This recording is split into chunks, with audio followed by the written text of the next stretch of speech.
변화라는 게 사람한테는 참 즐거운 일이죠. 그렇지 않으면 지겨우니까요. 근데 거기엔 적정한 속도가 필요한 것 같아요. 근데 지금 우리가 사는 세상은 감당할 수 없는 그런 스피드로 모든 게 바뀌는 그런 상황에 있습니다. 그러다 보니까 불안해지고 내가 지금 뒤처지지 않는가 하는 강박에 시달리는 거죠. 특히 정보와 지식이 어마어마하게 포화 상태를 넘어서서 넘쳐나니까, 폭주하니까 정보라는 것은 특히 지금 같은 시대에서는 그것이 있고 없고에 따라서 많은 게 바뀌잖아요. 그러다 보면 정보가 어느 정도일 때는 내가 이것저것 살피면서 필요한 것들을 취사 선택하기도 하고 다른 사람과 나누기도 하고 자기 나름의 선별해서 또 자기 걸로 만들기도 하는데 지금 그렇지 못한 상황이라서 사람들이 계속 불안을 이어가는 그런 상황이 아닐까. 그리고 그런 변화라는 게 전 지구적으로 얽혀서 일어나다 보니까 예를 들어 한 나라 안에서만 일어나는 변화라고 한다면 그렇게 엄청나지 않거든요. 근데 변수가 너무 많아졌어요, 지금. 그죠? 뭘 하나 놓고 보더라도 세계적으로 다 얽혀 있고 인터넷상으로 다 네트워크가 돼 있다 보니까 전혀 생각지도 못한 데서 뭔가 원인이 생겨서 나한테 어떤 결과로 이어지는 이런 게 많아지는 거죠. 그러니까 늘 예측이 안 되고 이해도 안 되고 통제도 안 되는 이런 어려움 속에서 사람들은 뭔가에 매달리고 싶은데 뚜렷하게 보이지 않는 거죠.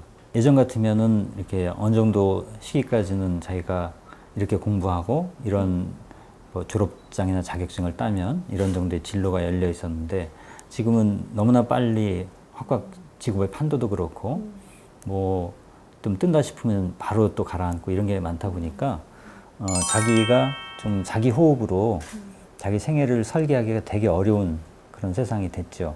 그리고 윗세대의 경험도 나한테 별로 도움이 되지 않는다는 것도 이것도 불안 요소 중에 하나입니다.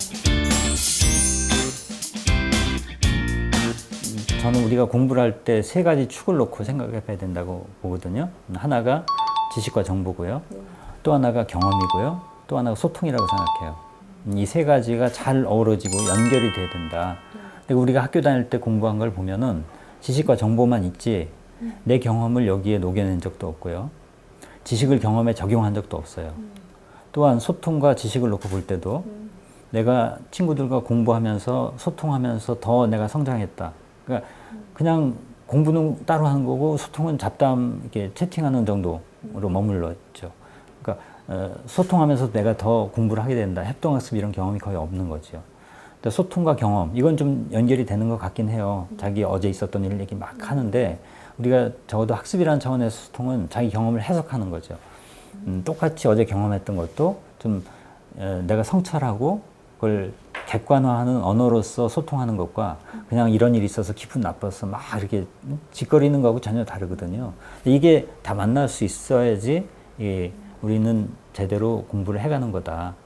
근데 지금 이게 다 따로따로 논다는 생각이 드는 거예요. 어른이 되어서도 경험은 경험대로 그냥 이것저것 많이 해요. 하기는 자기가 원해서 하는 경험이든 아니면 그냥 어쩔 수 없이 겪는 경험이든 겪는 경험도 많죠. 그냥 막 벌어진 일도 있고 집안에 무슨 일도 생기고 그런 것도 있고요.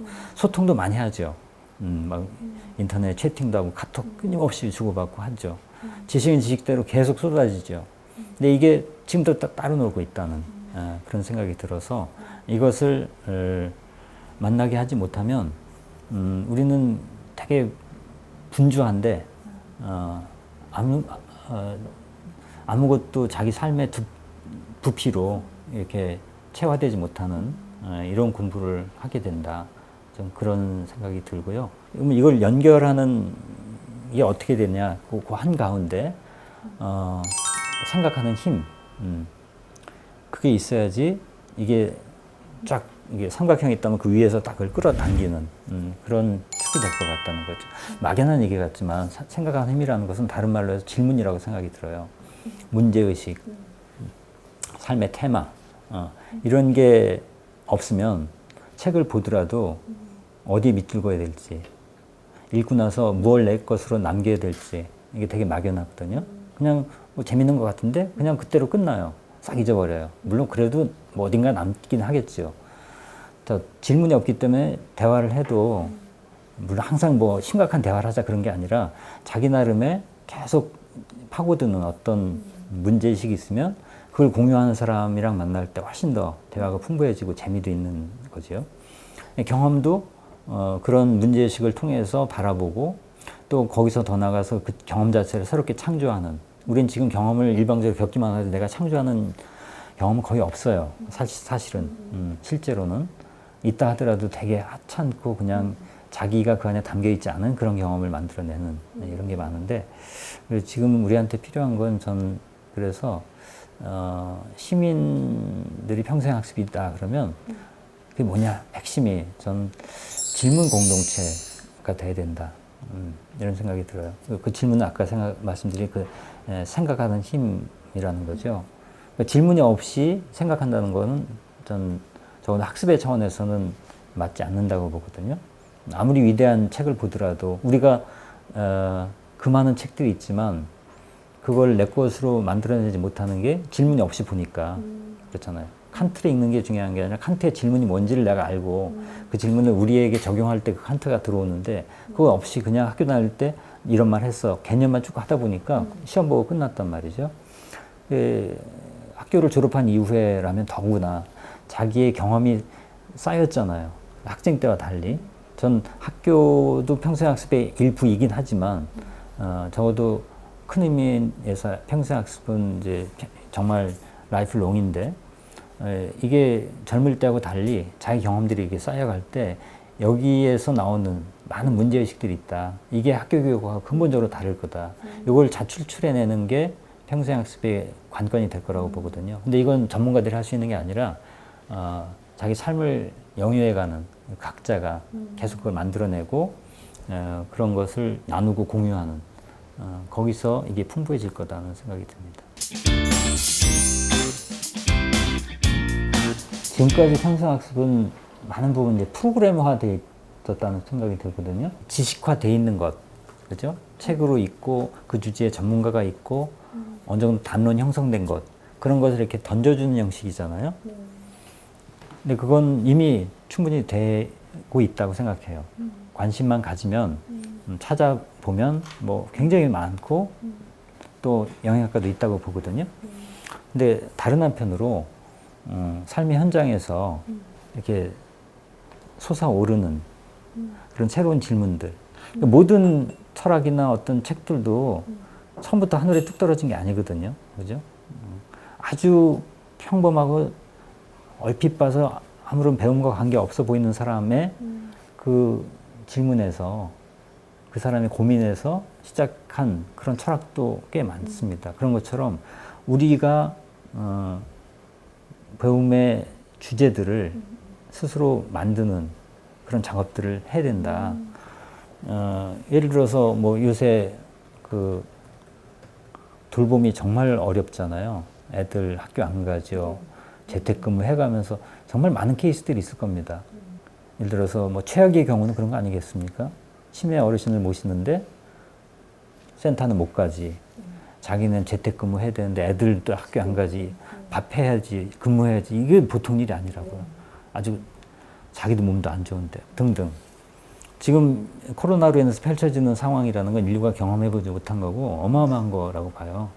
근데 이거 자체가 저는 연구 과제인데, 이걸 그렇다고 학자들이 나서서 서베이하는 거는 뭐 이건 감당도 안 되고 별로 의미도 뭐 의미는 있겠지만 한계가 있다. 그래서 지금 이렇게 우리가 치열하게 맞붙어 싸우고 있는 이 재난 사태에서 우리들은 여기서 뭘 경험하고 있고 어떤 것에 부딪히고 있는지, 전 이거 하나하나 놓고 그냥 너무 거창할 게 아니라 작은 것 하나 놓고 지역에서 이런 코로나 시대에 아이들이 학교를 안 간다? 그럼 뭐 전문가들은 많이 얘기해요. 학습격차 어쩌고 저쩌고. 근데 부모 입장에서 초등 저학년생을 둔 부모들 입장에서 경험하는 게 많이 있을 거라고요.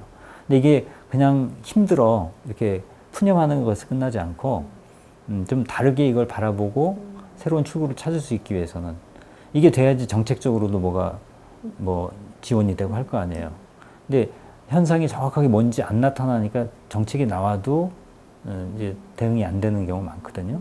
지금 연구하고 정책하고 따로 갈 수가 없기 때문에, 근데 그 연구가 전문가들만 할 수 있는 게 아니기 때문에 생활의 주인들이, 삶의 현장에 있는 사람들이 자기의 지금의 고민들을 좀 더 다듬고 모아내면 그게 학습의 주제가 된다. 그러면 그걸 놓고 전문가를 찾을 수도 있고 책을 뒤질 수도 있는 거죠. 그렇게 해서 담론을 만들어갈 때 이게 진짜 학습의 주인이 되는 거고 형상학습의 새로운 모델이 될 수 있겠다 하는 생각이 들어요.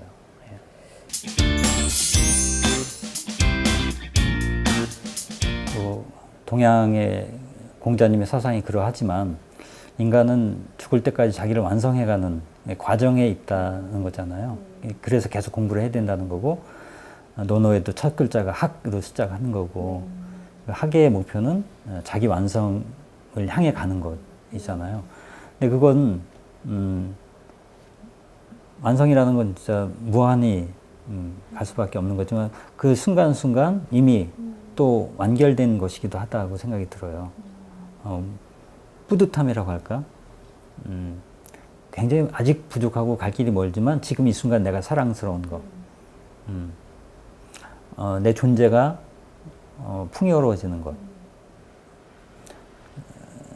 그것이 경험되지 못한다면 제대로 된 공부가 아니라는 거죠.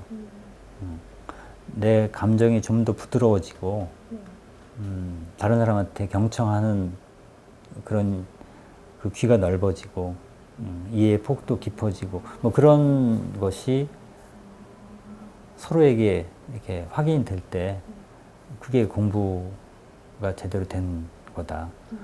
그래서 그걸 어떤 원점으로 놓고 우리가 그동안 해온 학습들을 좀 재평가할 필요가 있고요. 그게 온전히 개인의 차원에서만 끝나는 게 아니라 그런 개인들이 만나서 면을 이룰 때, 선을 잇고 면을 이룰 때 훨씬 더 이게 좀 세상을 변화시킬 수 있는, 그러니까 자기 개인의 일상의 변화가 사회의 변화로 이어지려면 그런 변화를 주도하는 사람들이 또 연결이 돼야 되잖아요. 근데 그런 사람들은 그 수준에서 서로 알아볼 거예요. 고수들은 서로 딱 눈빛으로 통하는 게 있듯이요. 예.